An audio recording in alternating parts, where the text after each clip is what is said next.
Assalamualaikum warahmatullahi wabarakatuh. Selamat siang dan shalom untuk kita semua. Yang terhormat Bapak Dr. Andes Haji Syamsuddin Hasan MPD sebagai dosen pengawas pendidikan Pancasila. Terima kasih atas kesempatannya yang diberikan kepada kami berempat untuk mempresentasikan hasil diskusi kami. Namun sebelum itu, izinkanlah saya memperkenalkan anggota kelompok kami. Saya Luciana Sisina Firnambir dengan NIM D1B1222232 sebagai moderator sekaligus pemateri terakhir. Dan saya Nur Halifah dengan NIM D1B1222264 sebagai pemateri pertama.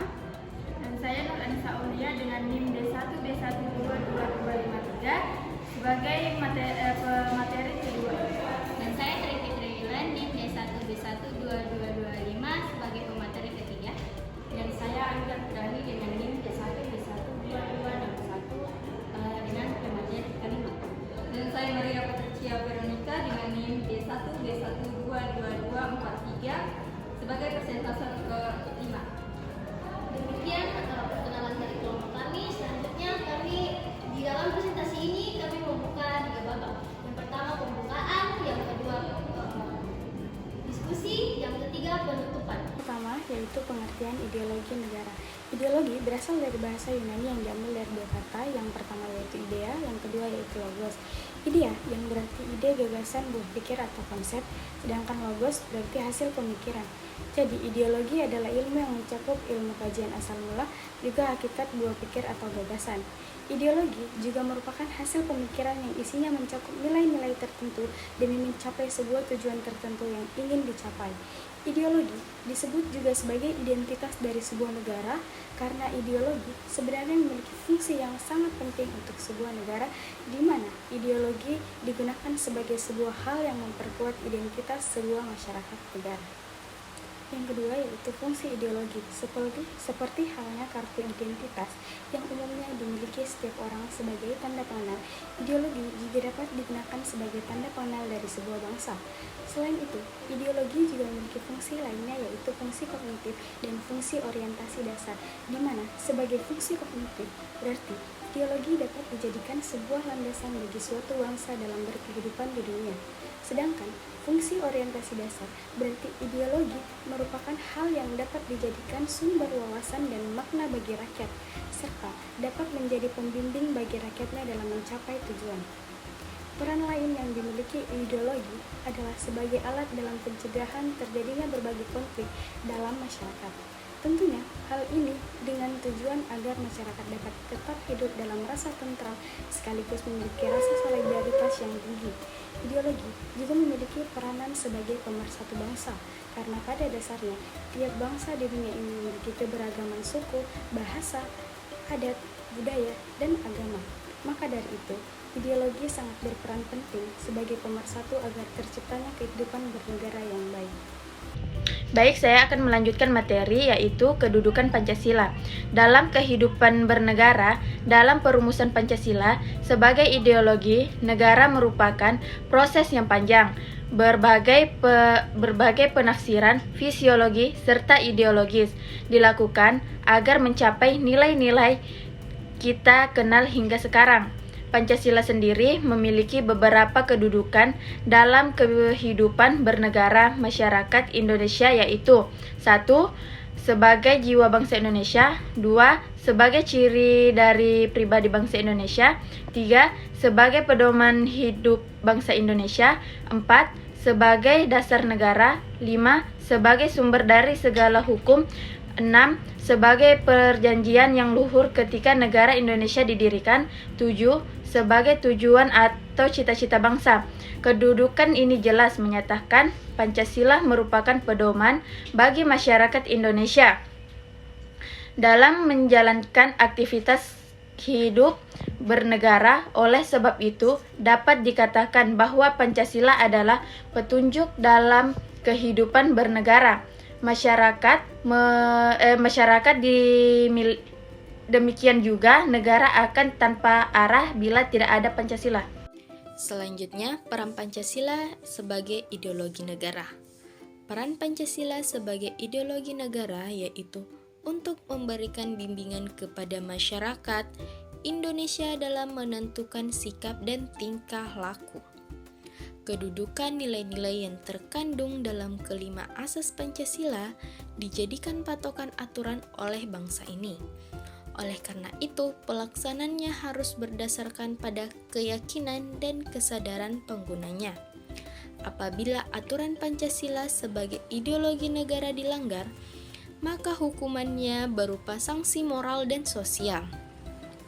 Pancasila sebagai ideologi negara mengalami beberapa masa perkembangan, mulai dari Pancasila di masa Orde Lama, Pancasila di masa Orde Baru, dan Pancasila di era reformasi.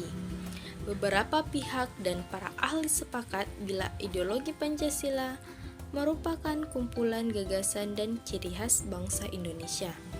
Hasil dari kesepakatan yaitu menyatakan Pancasila sebagai ideologi negara harus dipertahankan dan dipraktekkan dalam kehidupan bernegara yang berbeda-beda suku bangsa ini. Dengan Pancasila sebagai ideologi negara juga berperan dalam pembentukan Undang-Undang Negara 1945.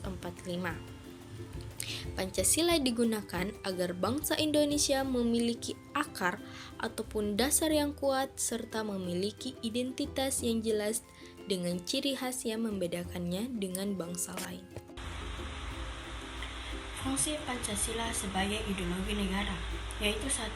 Berfungsi untuk memberikan kepada masyarakat Indonesia agar bisa mengembangkan sekaligus memelihara identitas bangsa Indonesia. 2. Memberikan pengawasan terhadap setiap perilaku masyarakat serta bersikap kritis terhadap berbagai macam usaha agar cita-cita bangsa yang ada di dalam Pancasila dapat terwujud. 3. Mengarahkan seluruh bangsa Indonesia supaya bisa mencapai tujuannya, terutama yang berkaitan dengan cita-cita bangsa dan negara Indonesia.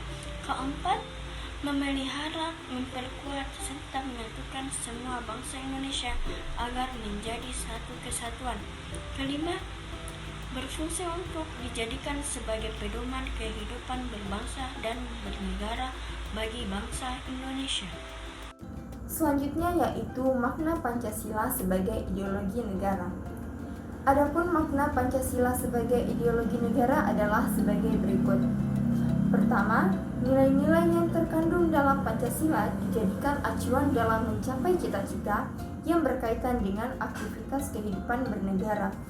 Kedua, nilai-nilai yang ada dalam Pancasila adalah nilai yang berupa kesepakatan bersama dan menjadi sarana pemersatu bangsa. Mewujudkan Pancasila sebagai cita-cita bangsa Indonesia berarti sekaligus menciptakan bangsa yang taat beragama, penuh kemanusiaan, demokratis, penuh persatuan, adil, serta sejahtera. Dengan demikian, dapat dikatakan bahwa Pancasila ini merupakan panduan bagi bangsa dan negara Indonesia dalam menjaga keutuhan, persatuan, dan kesatuan Republik Indonesia. Materi yang berikutnya yaitu sejarah perkembangan ideologi Pancasila dari masa ke masa. Yang pertama yaitu ideologi Pancasila pada masa Orde Lama. Pada masa Orde Lama ini, Pancasila masih dalam tahap dibangun untuk dijadikan keyakinan sekaligus ciri khas bangsa Indonesia. Pada masa ini, perkembangan Pancasila dipengaruhi oleh berbagai kondisi dan situasi di dunia yang masih dilanda kekacauan. Pada masa Orde Lama merupakan masa pencarian bentuk Pancasila, terutama pengaruhnya terhadap kehidupan berbangsa dan bernegara. Yang kedua yaitu ideologi Pancasila pada masa Orde Baru. Pada masa ini, gejolak politik di Indonesia sangat mengkhawatirkan, dimulai dengan pecahnya peristiwa G30 PKI, kemudian peristiwa dikeluarkannya Surat Perintah 11 Maret atau Super Semar pada tahun 1966. Walaupun pemerintahan Orde Baru masih mempertahankan Pancasila sebagai ideologi negara, namun pelaksanaannya pada tahun-tahun berikutnya ternyata malah keluar dari jalur.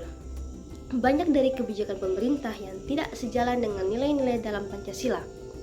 Pada masa Orde Baru, terdapat beberapa tindakan pemerintah yang keluar dari nilai-nilai Pancasila. Antara lain yaitu 1. Kekuasaan presiden yang dilanggengkan hingga 32 tahun lamanya. Yang kedua, adanya penafsiran sepihak Pancasila lewat program P4. Yang ketiga, ada penindasan terhadap gagasan atau hasil pemikiran secara sepihak, hingga orang-orang takut mengeluarkan pendapatnya. Keempat yaitu ada penindasan dalam bentuk fisik seperti yang terjadi di Timur Timur, Aceh, Irian Jaya, dan lain-lainnya. Kelima, adanya diskriminasi terhadap masyarakat pribumi, juga kelompok yang minoritas. Yang ketiga yaitu ideologi Pancasila pada masa reformasi. Yang dimaksud dengan reformasi adalah sebuah kegiatan menata ulang, memformat ulang atau menata kembali segala hal yang dianggap keluar jalur dan dikondisikan kembali pada bentuk yang sebenarnya sesuai dengan tujuan asalnya. Reformasi bisa juga diartikan sebagai pembaharuan untuk menuju hal yang lebih baik lagi dan sesuai dengan yang diharapkan. Demikian materi yang terakhir. Terima kasih. Jadi, kesimpulan dari materi kita hari ini yaitu Pancasila sebagai ideologi negara dan pandangan hidup bangsa Indonesia seharusnya dijadikan acuan dalam kehidupan sehari-hari. Walaupun arus globalisasi masuk ke negara ini sangat kencang, seharusnya Pancasila bisa menjadi filternya. Nilai-nilai luhur yang terkandung dalam setiap sila Pancasila harus dapat menjadi penyaring bagi kebudayaan asing yang mencoba masuk. Demikian presentasi dari kelompok kami, kelompok 4. Selebihnya kami mohon maaf apabila ada salah kata dalam penyampaian materi dari kelompok kami. Terima kasih juga kepada audiens yang sudah mendengarkan materi kami. Dan akhir kata, wassalamualaikum warahmatullahi wabarakatuh. Shalom.